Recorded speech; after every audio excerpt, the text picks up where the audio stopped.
Hello, कैसे हैं आप लोग। मैं हूं विकास और मैं हूं आपके साथ फिर से एक और एपिसोड लेकर। जागो भारत भागोगा। आज हम बात करेंगे उसी टॉपिक की जो मैं मोस्टली आपके पीछे पड़ा रहता हूं। जब हम साल की शुरुआत कर रहे थे तब मैं बात कर रहा था फिटनेस गोल सेट करने के बारे में। मैं ट्राई कर रहा था कि आप फिर से अपनी फिटनेस जर्नी की शुरुआत करें। मैं चाह रहा था अपना गोल सेट करें और अपनी वेट लॉस जर्नी या फिर फिटनेस जर्नी में आगे बढ़ें। और आपने देखा है कि मैं रनिंग और वॉकिंग को सबसे ज़्यादा इम्पोर्टेंस देता हूँ। और उसका रीज़न सिंपल है, सबसे ज़्यादा पॉजिटिव इम्पैक्ट इसकी वजह से ही होता है, राइट। ह्यूमंस, हम सब या कोई भी एनिमल हो एक्चुअली, वो जब से पैदा होता है और जब तक डेथ नहीं होती है तब तक मूव करता है एक पॉइंट से दूसरे पॉइंट तक। चाहे आप पैरों पे जा रहे हों, किसी और के पैरों पे जा रहे हों, मोटरसाइकिल में, कार में, एरोप्लेन में, कैसे भी जा रहे हो, आप मूव करते हैं। तो मेरे हिसाब से movement is life, isn't it. अगर आप चल रहे हैं तब लाइफ है, नहीं चल रहे हैं तो over a period of time that becomes a reason जिसकी वजह से हम बीमार होना शुरू होते हैं। कभी भी आपने देखा हो, आलस अगर आपको घेरना शुरू करता है, अगर आप मूवमेंट करना बंद करते हैं, एक ही जगह पे पड़े रहते हैं, तो आपकी कमर का साइज़ आपको पता है बढ़ने लगता है और जल्दी ही कमर से वो कमरा बन जाती है। मोर इम्पॉर्टेंटली, जो कार्डियोवैस्कुलर फिटनेस है आपकी, जितना आप कम मूव करते हैं उतना उसका डिमोशन होता है। मतलब एक होता है प्रमोशन ना, जिसमें हम ऊपर की तरफ आगे सीढ़ी पे बढ़ते जाते हैं, और दूसरा होता है डिमोशन जिसमें हम नीचे की तरफ जाते हैं। अगर आपको अपना डिमोशन नहीं करना है तो आपके मूवमेंट, आपकी शरीर का मूवमेंट होना बहुत ज़रूरी है। और इसके बारे में मैं पूरे साल बताता रहूँगा, आप थक जाओगे सुनते सुनते, लेकिन मैं नहीं थकूँगा। लेकिन आज का जो टॉपिक है वो सिर्फ इसके बारे में बात करने के लिए नहीं है, वो इसलिए है कि आपको मूव करने के लिए, आपको फिट रहने के लिए कौन सी चीज़ें ऐसी हैं जो आपको करना चाहिए और कौन सी चीज़ें ऐसी हैं जो आपको नहीं करना चाहिए। एंड मैं सब कुछ तो कवर नहीं कर पाऊँगा, बट मैं ट्राई करूँगा उतना कवर करने का जितना मैं कवर कर सकूँ। अगर इसमें से आप कुछ भी पॉइंट्स ले लोगे अपने लिए, I think you will be a better version of yourself. And trust me, अगर आपने कुछ और चीज़ें फॉलो कर ली, you will be a fitter version of yourself. And मेरा इसमें क्या जाता है, मुझे आप पैसे थोड़ी दे रहे हो, मेरा इसमें क्या जाता है, मेरी आप अगर नहीं सुनोगे ज़्यादा कुछ नहीं होता, राइट। लेकिन आप अपनी सेहत पे थोड़ा कम ध्यान देंगे। तो शुरू करते हैं। जब हम फिटनेस जर्नी शुरू करते हैं, सबसे पहले पता है कहाँ जाते हैं? गूगल महाराज के पास। चलिए ऑनलाइन ढूंढते हैं वेट लॉस कैसे होगा, सिक्स पैक्स कैसे बनेगा, जिम में हम जाएंगे तो कहाँ डिस्काउंट मिलेगा, क्या हम खाएं कि आज ही पूरा का पूरा वेट लॉस हो जाए। अरे एक लोग ने मुझे कहा था कि उन्होंने कहा, अरे यार विकास, ज़्यादा मुझे प्रॉब्लम नहीं है, बस खाली जो मेरे वेस्ट पे जो फैट है इसको ना बस चेस्ट की तरफ थोड़ा मूव कर देना है। माय गॉड, कैसे कह सकते हैं लोग, राइट। सबसे पहले और सबसे पहला जो डोंट्स है फिटनेस में, फिटनेस जर्नी में, वो ये है जो आपको जानना बहुत बहुत ज़रूरी है। सबसे पहला जो है वो ये है कि अपने आप से आप झूठ बोलते हैं। मतलब आप कहते हो कि मैं फिट हूँ, एंड ट्रस्ट मी, ये सबसे बड़ा इशू है। जस्ट बिकॉज जब हम बच्चे थे, जस्ट बिकॉज हम स्कूल में थे, जस्ट बिकॉज हम कॉलेज में जब थे और दौड़ते थे और तब पीटी करते थे या एक्सरसाइज करते थे, इसका मतलब ये नहीं है जो आपकी फ़िज़िकल कंडीशन तब थी वही फ़िज़िकल कंडीशन अभी आपकी है। और जब तक आप ये एक्सेप्ट नहीं करोगे कि आपको फिट रहने की ज़रूरत है, तब तक आपको फिट रहना एक प्रायोरिटी नहीं लगेगा। स्पेशली मैन, एक्चुअली आप देखोगे उनको लगता है, अरे मैं तो स्प्रिंट करता था, मैं बॉक्सर था, मैं कबड्डी खेलता था, मैं वॉलीबॉल खेलता था, एट्सेट्रा एट्सेट्रा, और अभी मैं अपने एस पे बैठ के बेडरूम में बैठ के टीवी देखता हूँ और मैं ये कहता हूँ कि मैं ये करता था। अगर आप उनमें से एक हैं तो प्लीज़ उठ जाइए, बिकॉज अगर आप नहीं करेंगे आपकी फिटनेस जर्नी जो शुरू होने वाली है वो कभी नहीं शुरू होगी, because you are lying to you, right. आप ये देखोगे, अगर आप अपने से ट्रुथफुल नहीं हो, आपको उसकी नीड नहीं समझ में आएगी। अगर आपको उसकी नीड नहीं समझ में आएगी, तब आप वो चीज़ नहीं करोगे, और अगर आप वो चीज़ नहीं करोगे, ऑफ कोर्स आपका रिजल्ट पॉजिटिव नहीं होगा। सेकेंड थिंग, जो फिटनेस जर्नी में जब आप फिट होना चाहते हैं, आपको क्या नहीं करना चाहिए, दैट इज़ बिलीविंग कि किसी भी चीज़ का शॉर्टकट है, बिलीविंग कि आपको फिट होने के लिए एक कोई नुस्खा मिलेगा, एक कोई दवा ऐसी मिलेगी जिससे आप फिट हो जाएंगे। प्लीज़ भगवान के लिए आप इस साइंस के लिए, जो हमारे पूर्वजों ने इतना पढ़ लिख के, इतना रिसर्च करके बनाया है, उसको प्लीज़ आप समझ लीजिए।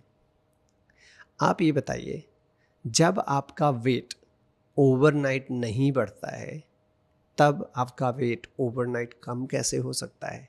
आप ये सोचिए, आपकी बॉडी का स्ट्रक्चर कैसे है, आपकी बॉडी में जो वेट है, जो फैट है, वो कैसे बना है? वो सिर्फ 3 मैक्रोन्यूट्रिएंट से ही बना है, करेक्ट? जब आप कुछ भी खाते हैं, पूरी दुनिया का कोई भी चीज़ आप निकल जाइए, जो भी आप खाते हैं वो सिर्फ और सिर्फ फैट होगा, कार्बोहाइड्रेट होगा या प्रोटीन होगा। अगर कार्बोहाइड्रेट है तब वो एनर्जी के रूप में यूज़ होता है मोस्टली, ज़्यादा अगर है वो कन्वर्ट होके फैट के रूप में बहुत अच्छे से आपके कमर के आसपास, थाइस पे, चेस्ट पे, ब्रेस्ट पे बैठ जाता है और आप धीरे धीरे मोटे होते जाते हैं। अगर फैट या प्रोटीन है, ऑफ कोर्स वो भी कन्वर्ट होके फैट के रूप में आपकी बॉडी में डिपॉजिट होता जाता है। और कभी भी आपने देखा होगा, आप कहते यार जब मैं छोटा था ना बहुत पतला था, अभी मैं बड़ा हुआ, एक दिन रियलाइज़ हुआ, मुझे दिखा शीशे में कि हाँ मेरे गाल मोटे हो गए या फूल गया और हमें लगता है मैं वेट गेन हो गया। कभी आपने देखा है क्या, शाम को जब था, शाम को सोए तो 50 किलो थे, सवेरे उठे तो 80 किलो हो गए? ऐसा नहीं है ना। तब आप ऐसी कोई भी दवा क्यों खाना चाहते हो? या वो मैंने देखा है कुछ लोग स्टीम के बेल्ट्स लगाते हैं कि अच्छा पता है वो अपने वेस्ट के आसपास लगा के और कुछ देर वाइब्रेट करेगा, लगेगा सब मेरा जो मांस है ना वो पिघल के कम हो रहा है। Are you serious? आपको ये भी पता है कि ये चीज़ आपकी यूरिन और आपकी पॉटी के थ्रू भी नहीं निकलती है। तो अगर आपको ये लग रहा हो और मिसकंसेप्शन हो इससे हो जाएगा, प्लीज़ समझ लीजिए नहीं होगा। एंड ट्रस्ट मी, अगर आपको लग रहा है ऐसा है, आप इधर ही रहेंगे और आप कभी फिट होने का ट्राई नहीं करेंगे। So that was my number 2। ठीक है, कि कोई भी ओवरनाइट पिल नहीं है आपके फिट होने की और आपका वेट लॉस करने की जो सस्टेनेबल हो। इफ़ एट ऑल अगर कुछ है भी तो आपके लिए वो डेंजरस हो सकता है। ठीक है, 2 चीज़ें मैंने अभी तक बताई। तीसरी चीज़ पे आते हैं जो आपको नहीं करना है, स्पेसिफिकली जब आप अपनी फिटनेस जर्नी करना शुरू कर रहे हो, तो that is doing too much too soon. जब भी हम कुछ शुरू करते हैं तो पहले दिन ना उसकी हद कर देते हैं। आज मैं हवा भी नहीं सूंघूंगा, या आज मैं ना पानी भी नहीं पीने वाली हूँ, आज मुझे न्यूट्रिशनिस्ट ने यही बताया, उसके बाद मैं कुछ नहीं करने वाला हूँ। आपने देखा है कि शुरुआत में हम सब कुछ फॉलो करते हैं, 1 दिन 2 दिन 4 दिन 6 दिन 8 दिन के बाद ढाल तलवार लेके हम बैठ जाते हैं। वो ऐसा क्यों होता है? क्योंकि आपने बहुत ज़्यादा बहुत जल्दी किया और उसकी वजह से आप बहुत ही जल्दी उससे बोर भी होने लगते हैं, या फिर दिस बिकम्स नॉन सस्टेनेबल। आपने कभी ये देखा है कि हम सभी प्यार में पड़ते हैं, राइट, रिलेशनशिप में, और जैसे ही नया नया कोई प्यार होता है तो हमें लगता है इस इंसान से अच्छा दुनिया में कुछ है नहीं, कभी भी आप देखोगे। और फास्ट फॉरवर्ड 10 ईयर्स लेटर उसी इंसान का आप चेहरा नहीं देखना चाहते हो। One of the reasons is कि आपने शुरुआत में बहुत जल्दी बहुत ज़्यादा प्यार किया, बहुत जल्दी बहुत ज़्यादा एक दूसरे के टाइम साथ में स्पेंड किया।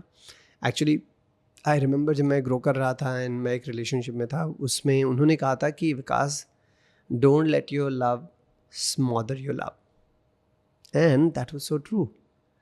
घुटन सी होने लगती है एक पॉइंट के बाद, and that's what had happened in our case. So I am saying, don't let your enthusiasm smother sustenance of your fitness. समय ही कला है, trust me. Over a period of time अगर आप किसी को भी समय के स्केल पे देखोगे, टाइम स्केल पे कुछ भी देखोगे, और अगर उसको लॉन्ग टर्म टाइम स्केल पे देखते हो, उसको सस्टेन करने के लिए पता है आपको क्या करना होता है? वो मैं बताऊंगा कुछ देर में, क्योंकि वो बताऊंगा कि आपको क्या करना है. लेकिन आपको ये नहीं करना है कि आप बहुत ज़्यादा बहुत जल्दी कर लो. अगर आपने आज डिसाइड किया यार कुछ भी हो मैं बिना सोए मैं डेली 24 घंटे काम करूँगा, क्या आप कर सकते हो? एक दिन कर सकते हो, 2 दिन, उसके बाद पड़ जाएंगे आप. Not sustainable, right. तीसरी चीज़ ये है कि आपको बहुत जल्दी बहुत ज़्यादा कुछ नहीं करना है.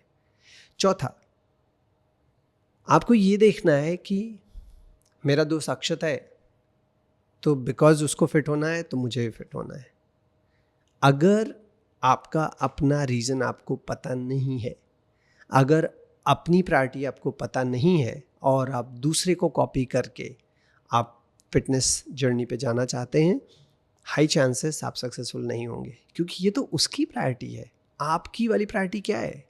कभी देखा जब बचपन में हम लोग पढ़ते थे तो जैसे ही हाई स्कूल या इंटर में गए तो ये होता था, पेरेंट्स हमें कहते थे बायो पढ़ लो यार, या मैथमेटिक्स पढ़ लो, और हम कहते नहीं यार हमें कॉमर्स पढ़ना है या फिर आर्ट्स पढ़ना है. What will happen? हमें उन्होंने बायो में एडमिशन तो दिला दिया, लेकिन इंटरेस्ट नहीं था. That was not my interest, that was not my priority. उसकी वजह से मैं फेल हो गया या फिर मैंने इतना अच्छा नहीं किया. What I am trying to say, if fitness is your priority, then you will go down that path, right? If it is not, why on earth you would want to continue doing it? अगर वो अक्षत को अच्छा लगता है कि हाँ उसको fit होना है, उसकी प्रायोरिटी है. मुझे क्यों अच्छा लगता है? मुझे अच्छा लगता है is independent thing, but not because Akshat को 6 पैक्स हैं मुझे 6 पैक चाहिए, या वो मैराथन दौड़ सकता है तो मुझे भी दौड़ना है. आपकी प्रायोरिटी क्या है, ये जानना मेरे हिसाब से आपको ज़्यादा ज़रूरी है than copying someone and getting started. तो मेरे हिसाब से चौथी चीज़ है जो आपको नहीं करना चाहिए. और लास्ट चीज़ जो है जो आपको नहीं करना चाहिए, उस पर मैं आता हूँ. आपको ये विचारधारा नहीं होनी चाहिए कि आप अगर वर्कआउट करते हैं, अगर आपको लग रहा है कि हाँ सवेरे उठ के आपको भूख लगी या दिन में भूख लगी तो आप कुछ भी खा सकते हैं. जस्ट बिकॉज यू वर्कआउट, इसका मतलब ये नहीं है कि आप कुछ भी कभी भी खा सकते हैं. मतलब इसका ये है कि science of caloric intake and caloric expenditure is an universal truth. मतलब जो ये विज्ञान है कैलोरीज इन और कैलोरीज आउट का, ये सार्वभौमिक सत्य है. कसम से बता रहा हूँ, सार्वभौमिक सत्य है कि किसी भी सिचुएशन में अगर मान लो आपने 3000 कैलोरी खाया और 2500 आपने स्पेंड किया, 500 एक्स्ट्रा कैलोरी हुई और वो फैट में आपके कन्वर्ट होंगी. अगर आपने 2000 कैलोरी खाया और 1500 आपने स्पेंड किया, तब भी 500 कैलोरी आपका एक्सेस है और आपका वेट गेन होगा. अगर आपने 4000 कैलोरी खाया और आपने स्पेंड 3500 ही किया, तब भी आपका वेट गेन होगा. मतलब मैं ये कह रहा हूँ, जस्ट बिकॉज आप वर्कआउट करके ज़्यादा बर्न कर रहे हो कैलोरीज, इसका मतलब ये नहीं है कि आपको जितना मर्जी चाहिए आप उतना खा सकते हो. ये गलती आप मत करिए. आप अपनी फिटनेस जर्नी पे जाना चाह रहे हैं, अदरवाइज़ आपको थोड़ी थोड़ी मसल्स तो दिखेंगी, आप स्ट्रांग भी फील करोगे, बट आपका जो गोल है वहाँ पे आप ऑप्टिमली नहीं पहुँचोगे. अभी आते हैं मोर इम्पॉर्टेंट, लाइक हाँ यार ये मत करो मेरे डैडी हो गए, और लग रहा है कि हाँ सब कहते हैं कुछ भी मत करो, जिंदा ही मत रहो, राइट. अभी बात करते हैं कि आपको करना क्या चाहिए. और अगर आप ये पॉइंट्स देखेंगे कि जो मैंने कहा कि जो आपको नहीं करना है, उससे ही आपको पता चल गया होगा कि क्या चीज़ें फिर करनी है. But I will start with, सबसे पहली चीज़ है आपको फिटनेस जर्नी पे जाने के लिए, वो ये है कि जो भी आप करना चाहते हैं उसका रीज़न क्या है, आपको फिट क्यों होना है. सबसे पहले आपको जानना जरूरी है। ओके, आपका रीज़न ये है क्योंकि आपने मूवी देखी, हमने देखा शाहरुख खान मस्त उन्होंने 6 पैक्स बनाए हैं, जॉन इब्राहिम ने बनाए हैं, तो इसके लिए विकास सिंह को भी बनाना है। अगर आपने देखा, आप शादी में किसी से मिले, कोई लड़की बहुत फिट दिखी, आपको लगा अरे मैडम ने इन्होंने किया, मैं भी इतनी फिट होंगी, तब अगर आपने ऐसा किया, आप फ्लाइट में कहीं जा रहे हैं, आपके बगल वाला लड़का जो है बहुत फिट है, आपको कॉम्प्लेक्स हो गया, या मेरी तरफ कोई देख ही नहीं रहा है, तब आपको फिट होना है। दीज कैन बी रीजन्स कि जिसकी वजह से आप फिट होना चाहते हो, but this is not your and objective. मेरे हिसाब से एक कारण, एक वाई जानना इज ओके, बट आपको ये जानना बहुत ज़रूरी है कि जो आपका लक्ष्य है वो फिटनेस का क्यों है। वो ये है, मेरे हिसाब से मैं तो कहता हूँ, I want to be able to get up every morning up until I am alive in the exact same way as I am today. That is, चाहे मैं 20 साल का हूँ, 50 का हूँ, 100 का हूँ, जब तक मैं जीऊँगा मैं चाहता हूँ मैं वैसे ही मुझे नींद आए, सुबह मैं वैसे ही उठूँ, दिन भर मैं किसी के भरोसे ना रहूँ, मेरी बॉडी और मसल सपोर्ट करती रहे, मैं लंगड़ा के ना चलूँ, एक पॉइंट से दूसरे पॉइंट तक जा सकूँ, कहीं पे मुझे दर्द ना हो। मेरे लिए सबसे ज़्यादा इम्पोर्टेंट वो है। So I am trying to say figure out yours, सबसे पहले वो जरूरी है। Second, commit to it. You have to commit to it. एक बार आपने अगर ये गोल सेट कर लिया कि मुझे फिट होना है, तो दैट्स योर प्रॉमिस, राइट? आप अपने प्रॉमिस से कैसे मुकर सकते हैं? अगर आपको अपने दोस्त को मिलना है डिनर पे, या ड्रिंक्स पे जाना है, फ्राइडे नाइट पार्टी करनी है, या फिर संडे को आपको कहीं और मूवी देखने जाना है, अगर आप वो नहीं छोड़ सकते तो इसलिए आप नहीं छोड़ रहे हैं बिकॉज वो आपका इंटरेस्ट है, वो इसलिए नहीं छोड़ रहे हैं बिकॉज आपने किसी को प्रॉमिस किया है। तो अगर यहाँ पे आपने अपने आप से प्रॉमिस किया है तो आप क्यों भागेंगे? करेक्ट? दैट मीन्स आपका जो अपना प्रॉमिस है, आपका जो अपना कमिटमेंट है, वो ऑनेस्ट होना चाहिए। नेक्स्ट पॉइंट, आपको फिट होने के लिए बिलीव इन कंसिस्टेंसी। ओके, मतलब आप अगर एक साल, अभी 2023 चल रहा है, अगर आपने एक साल का टाइम होराइजन लिया, 365 डेज का टाइम होराइजन लिया, तो आपको जब गोल अपना सेट करना है, तब आपको ये देखना है कि इन 365 डेज में मैं कितने दिन कंसिस्टेंट रह सकता हूँ वर्कआउट के लिए, कितने दिन मैं वर्कआउट कर सकता हूँ इन 365 डेज में। सबसे पहला गोल है आपका ये है कि आपको डेली या क्लोज टू डेली आपको वर्कआउट करना है। Of course people talk about कि आपको हफ्ते में एक दिन रेस्ट लेना है एंड थिंग्स लाइक दोस, और मैं ट्रस्ट मी, मैं आपको बोलूँगा ना तो आप रेस्ट वाला डे पहले ढूंढ लोगे। जो वर्कआउट वाले डेज हैं वो आप ना, उसमें आप कहीं ना कहीं मक्कारी करोगे। तो मैं रेस्ट में बिलीव नहीं करता हूँ। ऑफ कोर्स साइंस सेज कि your body needs recovery and you do, but कितना आपको रिकवरी चाहिए, एक दिन की रिकवरी चाहिए नहीं, इज समथिंग वो आपको देखना पड़ेगा। मेरे हिसाब से जब आपकी बॉडी कहे कि आपको रेस्ट चाहिए तब आप रेस्ट लीजिए, अदरवाइज नहीं। सो मेरा ये ऑब्जेक्टिव है 365 डेज में, अगर आपने बोला कि मैं 300 दिन कंसिस्टेंटली वर्कआउट करूँगा, चाहे आप जो करो, डजेंट मैटर। सबसे पहले आप ये शुरू करो कि कुछ भी हो, I will wake up, that's my ritual. जैसे आप ब्रश करते हो, जैसे आप पॉटी करते हो, जैसे आप खाना खाते हो, आप उठते ही ये डिसाइड करोगे कि मुझे जाके आज वर्कआउट करना है, एंड आप करके आओगे। Believe in the power of consistency, trust me, मैं इसको एम्फेसाइज कर रहा हूँ। There is nothing more powerful in being fitter than being consistent. ठीक है, एक महीने आप 30 डेज वर्कआउट करके बहुत ज़्यादा कुछ नहीं उखाड़ लेंगे, लेकिन अगर आप एक साल लगातार वर्कआउट करते हैं बिना रुके, 2 साल लगातार वर्कआउट करते हैं बिना रुके, you will see the result. Exponential growth होती है। जैसे इंटरेस्ट जब कंपाउंड होता है ओवर पीरियड ऑफ टाइम, उसमें एक्सपोनेंशियल ग्रोथ होता है, वैसे ही आपके फिटनेस में भी एक्सपोनेंशियल ग्रोथ होती है। So stay consistent. That means you also need to form a habit. आपको हैबिट फॉर्म करनी पड़ेगी. वो ये है कि फिट रहने की हैबिट, टाइम पे सोने की हैबिट, अपने आप से प्यार करने की हैबिट, सुबह जल्दी उठने की हैबिट, राइट? अगर ये हैबिट्स आप अपने साथ लेकर चलेंगे, हाई चांसेस कि आप कंसिस्टेंट रहेंगे. और ट्रस्ट मी, हम लोग क्या करते हैं कि यार फ्रेंड ने बोला है तो मैं यहाँ जाने वाला हूँ, उसने बोला है तो मैं कैसे मना कर दूँ, आज यहाँ पे शो चल रहा है उसके लिए मैं जाने वाला हूँ, राइट? लेकिन आपने जो अपने आप को कमिट किया था, आपने जो अपने आप को प्रॉमिस किया था, वो कहाँ गया? That went out of the door. इसका मतलब अपने आप को इम्पोर्टेंस नहीं दे रहे हो, राइट? क्यों? Think of it. If you don't give your self importance, आप अपनी अच्छी हैबिट्स नहीं कर रहे हो, अपनी अच्छी हैबिट्स नहीं रख रहे हो, तब फिर आप अच्छे रिजल्ट्स क्यों एक्सपेक्ट करते हैं, right? Let's move on to next point. That is जो मैंने पहले बोला था कि जब आप वर्कआउट करते हो, इसका मतलब ये नहीं कि आप कुछ भी खा सकते हो.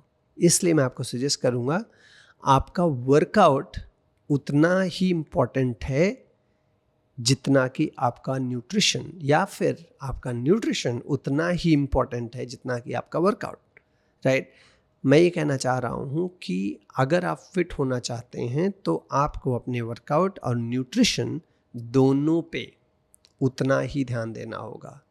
आप अगर ये सोचो कि आप सिर्फ डेली वर्कआउट करेंगे और अपनी बॉडी को आप न्यूट्रिशियस फूड नहीं देंगे, हाई चांसेस कि आप बीमार हो जाएंगे. क्योंकि आपकी बॉडी की जो इंक्रीज डिमांड है, बिकॉज आप ज़्यादा वर्कआउट कर रहे हैं, वो आपको न्यूट्रिशन से नहीं मिल रही. अगर आप समोसे खा रहे हैं, प्रोसेस फूड खा रहे हैं, लगातार आप जलेबी दबा रहे हो, छोले भटूरे खा रहे हो, तो आपको जो न्यूट्रिएंट्स हैं, जो नेचुरल न्यूट्रिएंट्स हैं, वो कहाँ मिल रहे हैं? आपको natural, non polished, not processed food, fruits, water, minerals जितना ज़्यादा हो सकते हैं उस पे आप फोकस करिए. और न्यूट्रिशन एक ऐसी चीज़ है, इसको हम इतना अंडर वैल्यू करते हैं कि मैं बिलीव नहीं कर सकता. एक्चुअली एक टेंडेंसी आपने देखी है क्या, हम इंडियंस में, हम ना सबसे ज़्यादा पता है किसके साथ बार्गेन करते हैं रिक्शे वाले के बाद? सब्जी वाला और फल वाला. भैया केला तुमने इतने का दिया, आपने एप्पल इतने का दिया, होता है ना? लेकिन आप दारू पीने जाते हो तब तो नहीं नेगोशिएट करते हो. आपको वही बियर जो 40 रुपए की होगी आपको 200 की मिलेगी, आपको कूल लगने के लिए आपको दबाना है, राइट? वही सेम चीज़ आप जब खाने जाते हो तो तब जो है खाने के लिए कुछ भी नहीं, अरे चिली चिकन हाँ 300 रुपये बिल्कुल बनता है, राइट? तब ये बताओ, आप अच्छे फल मार्केट रेट पे खरीद के क्यों नहीं खा सकते हैं? आप उसी इंसान को क्यों दबा के आप लेने वाले हो? क्योंकि आप उसको इतनी इम्पोर्टेंस नहीं दे रहे हैं. And that comes to my next point, that is fit होने के लिए आपको अपने आप को कमिट करना होगा कि आपकी जो सब्जी है और आपके जो फ्रूट्स हैं खाने के लिए, और ड्राइड फ्रूट्स हैं, और जो ग्रोसरी है, वो आप प्लीज़ खुद खरीदिए, ठीक है? ट्रस्ट मी, ये इतना इम्पॉर्टेंट है, यू कांट बिलीव. अगर आप ये लर्न कर सकते हो और ये डिफ्रेंशिएट कर सकते हो कि अच्छा एप्पल और ख़राब एप्पल, अच्छी बेरीज़ और ख़राब बेरीज़, और सब्जियां कौन सी अच्छी हैं, कौन सी सूखी हैं, कौन सी ऐसी हैं जो हमें नहीं खाना है, अगर इसमें आप डिफ्रेंशिएट करके अच्छी सब्जी लेके आओगे घर पे, ट्रस्ट मी, हाई चांसेस कि आपकी जो आदत है उन फ्रूट्स को ज़्यादा खाने में बढ़ेगी. अगर आपने अपनी मेड को बोल दिया या घर में नौकर को बोल दिया कि यार तुम ये सब्जी लेके आ जाओ, आप बताओ वो क्या करेगा? वो अपने हिसाब से लेके आएगा, राइट? मैं एक्चुअली, ट्रस्ट मी, मुझे घर से बाहर रहते हुए, मैं 1996 से बाहर रहता हूँ, तब से आज तक मैंने अपनी सब्जी खुद खरीदी है. जब मैं सब्जी की दुकान पे लाल लाल टमाटर देखता हूँ ना, मतलब मुझे लार टपकने लगती है. And it is so very important. आप देखो, किचन में खाना तो वही बनना है जो आप खरीद के लाओगे, राइट? तब आपको उसमें सबसे ज़्यादा टाइम और इन्वेस्टमेंट क्यों नहीं करना चाहिए? अगर आप इस चीज़ को ध्यान में रखेंगे, मच हाई चांसेस कि आपकी किचन से जो खाना आएगा इज़ अ लॉट हेल्थियर. और इसके अलावा मेरे पास कोई और मूल मंत्र नहीं है आपको फिट रखने का. मेरे हिसाब से मैंने 5 पॉइंट्स आपको बताए जो आपको नहीं करने चाहिए और 5 पॉइंट्स वो बताए जो आपको करने चाहिए फिटनेस जर्नी को कंटिन्यू करने के लिए। और अगर इसको आप ध्यान में रखेंगे, आप मुझे 1 साल बाद बताइएगा, 3 महीने बाद एक्चुअली बताइएगा आपने इसमें से कितना फॉलो किया एंड आप कैसा फील कर रहे हैं। आज के लिए इतना ही और मैं मिलूँगा आपसे फिर। बाय।